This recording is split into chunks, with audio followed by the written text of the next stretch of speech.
रोहित शर्मा की दो पारियों ने in fact player of the match आखिरी मैच में, प्लेयर ऑफ द सीरीज इस श्रृंखला में 3 मैच की श्रृंखला थी, ये इन दो पारियों ने, इस परफॉर्मेंस ने वो जो अटकलें थी उन पे पूर्ण विराम लगा दिया है। क्योंकि एडिलेड में जिस तरह से खेले, जितनी मेहनत मशक्कत के साथ खेले, परिस्थितियां बल्लेबाजी के लिए अनुकूल नहीं थी। आप टॉस हार चुके थे, मॉइस्चर था पिच में, बॉल लेफ्ट राइट डार्ट कर रही थी, तो शुरुआत में तो बहुत संभल कर खेले, ईगो को साइड किया और कहा नहीं मैं यहाँ खड़ा रहूंगा। और फिर वो जो मेहनत थी वहां तो काम आई, वहां 73 रन बनाए, लेकिन जो आखिरी मैच था उसमें शतक बनाया और शतक अपने चिर परिचित अंदाज में बनाया।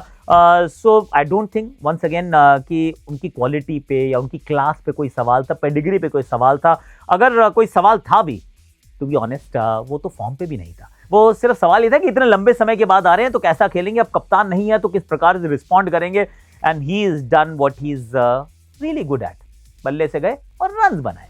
ये बात तो हमें मान के चलनी पड़ेगी कि गेंदबाजी जो आप पिक करते हैं, जो ऑप्शंस आप चुनते हैं, वो हमेशा कंडीशंस अप्लाई के साथ आता है। कुछ परिस्थितियां ऐसी होती है जहां पे आपको ज्यादा फास्ट बॉलर्स खिलाने पड़ते हैं, और कुछ परिस्थितियां ऐसी होती हैं जैसे दुबई में थी चैंपियंस ट्रॉफी में, जहां पे आप 3-4 स्पिनर भी खिला लो और तो भी फर्क नहीं पड़ता था। सिर्फ एक फास्ट बॉलर से उतर गया था भारत, चैंपियंस ट्रॉफी में भी, एशिया कप में भी, पर ये आप ऑस्ट्रेलिया में नहीं कर सकते, ये आप साउथ अफ्रीका में भी नहीं कर पाएंगे। तो मुझे ऐसा लगता है कि एज लॉन्ग एज आपके 3 ऐसे ऑप्शंस हों जो विकेट टेकिंग है, अगर वो 30 ओवर आपके पास विकेट टेकिंग ऑप्शंस उपलब्ध हैं, तो फिर आपको ये सोचने की आवश्यकता नहीं है कि हम रिस्ट स्पिनर को खिला रहे हैं, फिंगर स्पिनर को खिला रहे हैं, फास्ट बॉलर को खिला रहे हैं, वो इमैटीरियल है।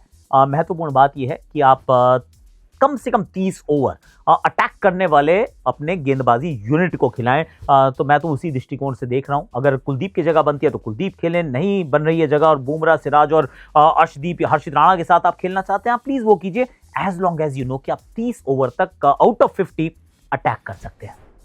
पिचेस बहुत महत्वपूर्ण रोल अदा करती हैं। एक्चुअली टू बी फेयर, हमारा खेल इस प्रकार का है कि खेल जो चलता है वो 22 यार्ड की पट्टी से चलता है। अगर वो हरियाली वाली है तो फिर फास्ट बॉलर नजर आते हैं, एकदम सपाट है तो बैटर फ्लरिश करते हैं, लेकिन अगर बिल्कुल ही वो अंडर प्रिपेयर्ड पिच है तो फिर स्पिनर्स तो आते हैं गेम में, लेकिन फास्ट बॉलर बहुत दूर चले जाते हैं। That is a problem. कई बार इसके काउंटर में आर्ग्यूमेंट ये होता है कि ग्रीन टॉप भी तो है। ग्रीन टॉप अगर आप शुरू करते हैं 5वें दिन के खेल तक जाते जाते स्पिनर्स के लिए कुछ तो मिलता है, बैटिंग के लिए अच्छी तो होती है पिच, लेकिन अगर आप बिल्कुल ही रैंक टर्नर पे खेलना शुरू करेंगे तो फिर वो खराब से शुरू होती है तो वहां से खराब ही होती जाती है। वो रिवर्स इंजीनियरिंग आप नहीं कर सकते हैं उसके अंदर। तो ये एक समस्या जरूर है। और सब कॉन्टिनेंटल पिचेस में पाकिस्तान लगातार वो स्पिन फ्रेंडली पिचेस बनाता आ रहा है अब कुछ समय से। बांग्लादेश का जो आखिरी मैच था वेस्ट इंडीज के सामने, जहां 5 के 5 स्पिनर्स के साथ वेस्ट इंडीज ने गेंदबाजी की, ये खेल के लिए भी अच्छा नहीं है और ये रिस्पेक्टिव कंट्रीज के क्रिकेट के ग्रोथ के लिए भी अच्छा नहीं है। तो थोड़ा सा ध्यान तो देना पड़ेगा होम बोर्ड्स को कि पिचेस कैसी बनाई जाए।